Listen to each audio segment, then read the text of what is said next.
নমস্কার প্রিয় চতুর্থ শ্রেণীর ছাত্রছাত্রীবৃন্দ, আজকের এই শিক্ষামূলক ক্লাসে তোমাদের সবাইকে জানাই আন্তরিক স্বাগত। এখন আমরা চতুর্থ শ্রেণীর বাংলা বিষয়ের দ্বিতীয় পর্বে তথা দ্বিতীয় পর্যায়ক্রমিক মূল্যায়নে 2026 সালে বাংলার প্রশ্নপত্রটির উত্তর সহ ধাপে ধাপে আলোচনা করব। প্রতিটি প্রশ্নের উত্তর সহজ ও তা স্পষ্টভাবে ব্যাখ্যা করা হয়েছে, যাতে তোমরা সহজে বিষয়টি বুঝতে পারো এবং পরীক্ষার জন্য ভালোভাবে এখন থেকে প্রস্তুতি নিতে পারো। চলো আর দেরি না করে আমরা মূল আলোচনায় প্রবেশ করি। প্রথমে একের দাগের নিম্নলিখিত প্রশ্নগুলির পূর্ণবাক্যে উত্তর দাও। 0.5 গুণ 8 সমান 4। প্রথম প্রশ্ন নাম্বার ক, কার দেখা পাওয়া সবসময় ভালো? বোতর দেখা পাওয়া নাকি সবসময় ভালো? চলো পরের প্রশ্ন নাম্বার খ, আমাজনের জঙ্গলে গল্পটি কোন লেখকের রচনা? আমাজনের জঙ্গলে গল্পটি অমরেন্দ্র চক্রবর্তী রচনা। চলো পরের প্রশ্ন নাম্বার গ, শক্তি শব্দটির অর্থ কী? শক্তি শব্দটির অর্থ হলো ঝিনুক। চলো পরের প্রশ্ন নাম্বার ঘ, কাজী নজরুল ইসলাম বর্ধমান জেলার কোন গ্রামে জন্মগ্রহণ করেন? কাজী নজরুল ইসলাম বর্ধমান জেলার চুরুলিয়া গ্রামে জন্মগ্রহণ করে। চলো পরের প্রশ্ন নাম্বার ক্যাপ্টেন স্কট কোন জাহাজে তাঁর দলবল নিয়ে ইংল্যান্ড থেকে দক্ষিণ মেরুর দিকে যাত্রা করেন?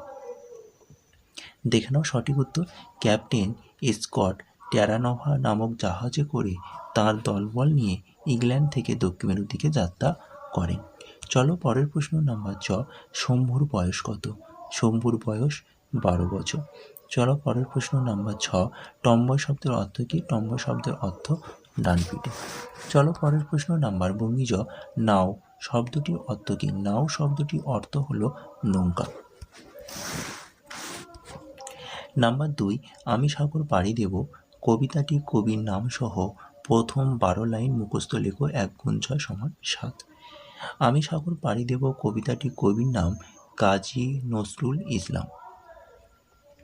আমি সাগর পাড়ি দেব আমি সওদাগর, 7 সাগরে ভাসবে আমার সপ্ত মধুকর। আমার ঘাটে সওদা নিয়ে যাব সবার ঘাটে, চলবে আমার বেচা কেনা বিশ্বজোড়া হাটে।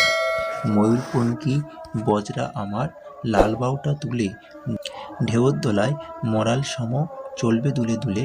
সিন্ধু আমার বন্ধু হয়ে রতন মানিক তার, আমার তরি বোঝাই করে দেব উপহার।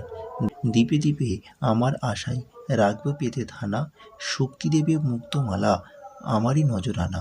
চারপাশে মোর গাংচিলেরা করবে এসে ভিড়, হাড়ছানিতে ডাকবে আমায় নতুন দেশের তীর। চলো নাম্বার 3, শূন্যস্থান পূরণ করো। 0.5 গুণ 4 সমান 2। প্রথম প্রশ্ন নাম্বার ক, স্কট ড্যাশ সালে জন্মগ্রহণ করে? স্কট 1868 সালে জন্মগ্রহণ করে। এখানে সঠিক উত্তর 1868।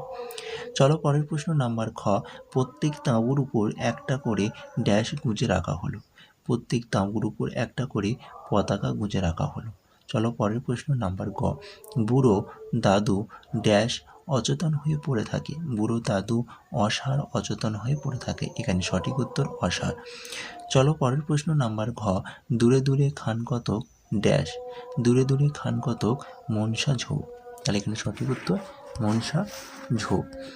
নাম্বার 4, বাক্য রচনা করো। 1 গুণ 4 সমান 4। প্রথম প্রশ্ন নাম্বার ক, আবিষ্কার কলম্বাস আমেরিকা আবিষ্কার করেছিলেন।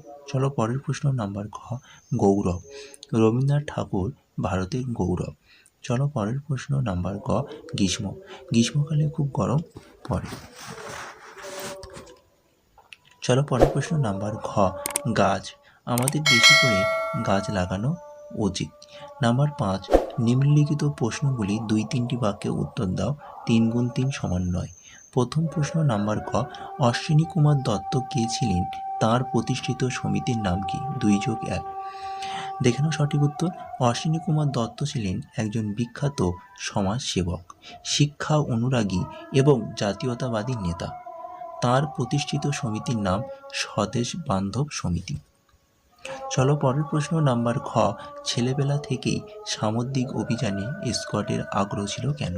দেখে নাও সঠিক উত্তর, স্কটের পূর্বপুরুষেরা অনেকেই সামুদ্রিক বিভাগে চাকরি করতেন। সে কারণেই ছেলেবেলা থেকেই সমুদ্রের প্রতি স্কটের আগ্রহ তৈরি হয়েছিল। ছোটবেলা থেকেই তিনি সমুদ্রের রোমাঞ্চ এবং অজানাকে জানার নেশায় মগ্ন থাকতেন। চলো পরের প্রশ্ন নাম্বার গ। বোতো সম্পর্কে আমাজনের জঙ্গলে প্রচলিত বিশ্বাসটি কি? তার সম্বন্ধে সকলে কি কল্পনা করে? এখানে ডেট নাম্বার করে এখানে দুটো প্রশ্ন রয়েছে, তাই ডেট যোগ ডেট সমান 3। তো দেখে নাও সঠিক উত্তর। বোতো সম্পর্কে আমাজন অঞ্চলে বিশ্বাস তিনি এখানকার দেবতা। তিনি সকলকে বিপদ থেকে রক্ষা করেন। সকলের বিশ্বাস বোতো দেবতার তাদের রক্ষাকর্তা। জলের তলায় মস্ত শহর, সেখানে রয়েছে রঙিন পাথরে তৈরি তার বিশাল আকৃতি প্রাসাদ। নাম্বার 6, নিম্নলিখিত প্রশ্নগুলির লিঙ্গ পরিবর্তন করো 0.5 গুণ 4 সমান 2। প্রথম প্রশ্ন নাম্বার ক, প্রথম, এখানে লিঙ্গ পরিবর্তন করলে হবে প্রথমা। চলো পরের প্রশ্ন নাম্বার খ, তনয়, এখানে সঠিক উত্তর হবে তনয়া। নাম্বার গ, বিহঙ্গ, এখানে হবে বিহঙ্গী। চলো পরের প্রশ্ন নাম্বার ঘ, অসহায়, এটা হয়ে যাবে অসহায়া।